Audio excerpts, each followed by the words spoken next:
plane was pretty special. Mom's having a little look around. What's Mom doing? Alright, so this one, this old Sabreliner, they made this nose to test airborne weather radar. And all Boeing and Airbus and big airplanes, they all have a big plastic nose, and in here is a radar deal. And it's not looking for other airplanes, it's actually looking for weather. It's a weather radar. It sees water, so it sees water inside a cloud, and the more active the water is, the more it sees it. And basically you don't want to fly through the center of a towering cumulus, and this will show it to you in the dark night. But this airplane, what it's really famous for is producing the avionics, the type of avionics displays that we have in Boeings and all modern airplanes these days. And they have what's called, instead of instruments, they have what's called a multi-function display.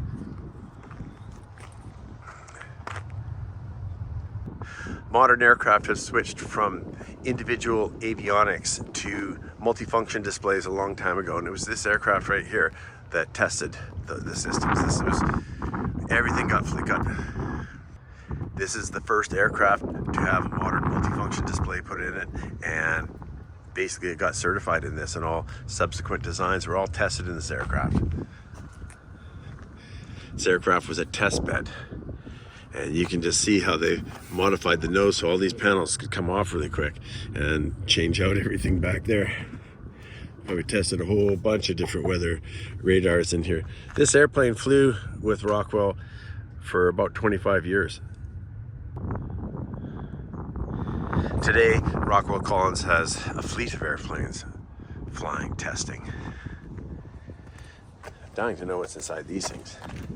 Oh, split flaps. The only way they can get this wing to land, eh? Totally split. Super small rivets. Those sure look like a pop rivet. That looks like a solid shank.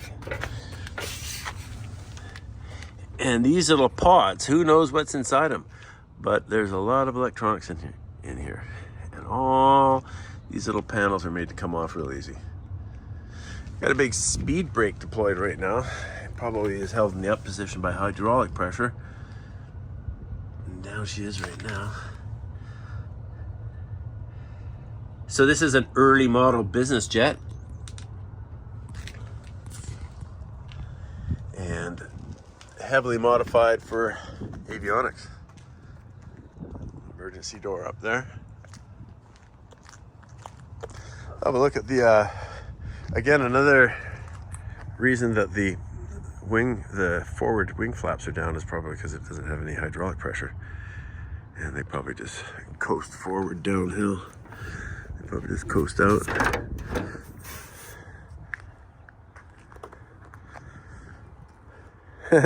This little piece of plexiglass in here is actually an indicator. The pilot can see it, and if this light's on, it does a little glow. So he can check his own lights are on or off. There's a little wick broken off. An exposed bolt, looks kind of funny. The aileron.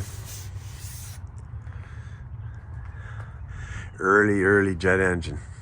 This thing was 1964. Early technologies. Oh, it's starting to rain. Doesn't do that much in Oregon. Lots of discharge wicks along the back.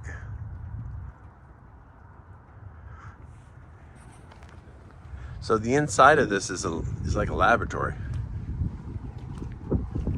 Wish we could have a look. That's pretty weird, the wiring like that. Which tells you it's a wet wing. The wing's a fuel tank, and the wires have to be outside of it. They sealed all the bulkheads, and the entire wing is a tank. Well, I wish we could see in her. I wish you could see in it. Grip here. Oh, it's got a lock. Cool. Let's see if you can see anything.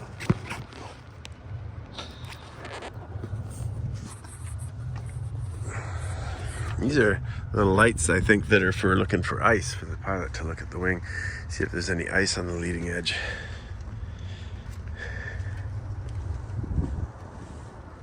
I wonder how this airplane heats the leading edge. I wonder if it does heat the leading edge. I don't think it does. I wonder what this airplane does for ice. And right next to her is parked our NASA plane, and NASA had 4 of these planes. I sure made a neat video on this one. Please have a look at it. NASA used 4 of these airplanes to train space shuttle pilots how to land the space shuttle.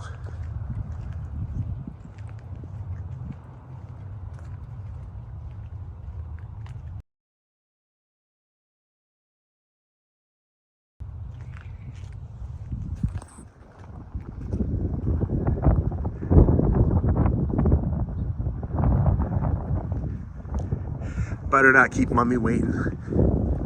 There's an SR-71 synopsism going on in there today.